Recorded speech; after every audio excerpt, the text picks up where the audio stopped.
E vamos então para a interpretação dada por Jesus a esta parábola que ocorre aqui na sequência do Evangelho de Marcos, capítulo 4. Então, lembrando que o próprio Senhor Jesus nos deu as explicações e nós vamos apenas relembrá-las. A semente que caiu à beira do caminho, ela foi comida pelas aves. Então, quando a pessoa recebe a mensagem de Deus, algumas pessoas não têm tempo de interiorizar a mensagem, Satanás já as afasta do contato mais profundo com a palavra de Deus. Este é o primeiro grupo, o primeiro solo. O segundo solo, representado por aqueles que, por um solo rochoso, são aqueles que recebem a palavra, inclusive recebem com alegria, mas eles não estão enraizados. E vindo então aqui as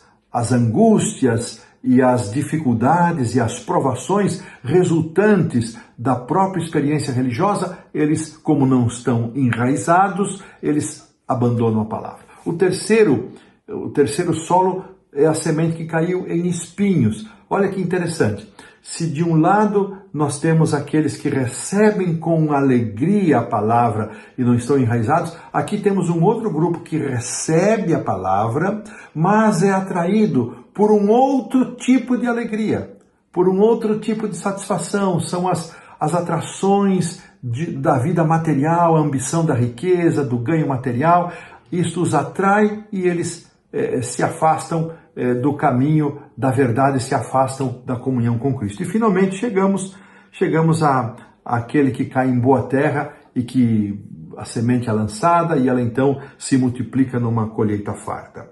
E aqui, claramente, Jesus então identifica a semente com a palavra pregada por ele. Os diferentes solos representam os diferentes tipos de ouvintes. Todos ouvem a palavra, interessante isso, todos ouvem a palavra, isto é, a semente é plantada em todos os solos, não há acepção de pessoas. Deus não escolhe este ou aquele para entregar a sua palavra, para semear no seu coração a palavra. Ela é semeada em todos os solos, isso é marcante, interessante na palavra. Mas, se a semente é a mesma, a palavra é a mesma, os solos são diferentes, significa que a recepção que cada pessoa dá à pregação da palavra é também diferente. A maneira como reage será diferente. E aqui, ele, mais uma vez, ele justifica, ele reafirma as diversas reações dos 4 tipos de solo, e terminando que a boa terra representa aqueles que ouvem e recebem a palavra, e eles então crescem e produzem. Aqui algo interessante.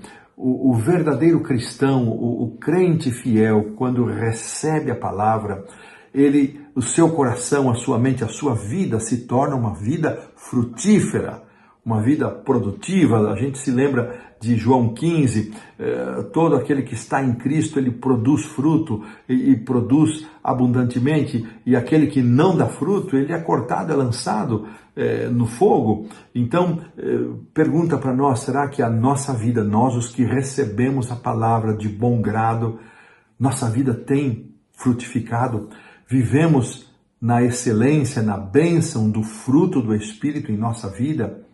E temos também frutificado levando esta mensagem a outros? Mas o autor ainda continua que as explicações mais longas, na explicação que Jesus deu, se referem ao solo rochoso e ao solo com espinhos. E ele então aqui faz um contraste já mencionado, né? Jesus aponta para esses elementos, os que recebem a palavra com alegria, mas depois não suportam as provações, e aqueles que recebem a palavra estão representados pelos espinhos, é por causa de um outro tipo de alegria. A palavra, ela é queimada pelo sol e eles se vão. Muito bem, o foco desse grupo não está nas coisas do Senhor. E eu pergunto, irmãos, onde está o nosso foco? Onde nós estamos concentrando o nosso foco? Jesus explicou isso muito bem em Mateus capítulo 6, no Sermão do Monte. Quando buscamos o reino de Deus em primeiro lugar, todas as demais coisas nos serão acrescentadas.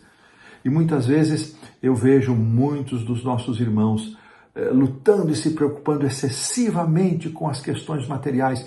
Nós precisamos trabalhar, precisamos ter uma habitação digna, precisamos nos locomover, nos vestir, comer, tudo isso. O Pai sabe que necessitamos dessas coisas. A tristeza vem na experiência de um cristão quando estas coisas materiais são postas como interesses acima do interesse do reino de Deus. Esta é a explicação da parábola dada por Jesus, salientada pelo autor, e aqui fechamos a lição da segunda-feira.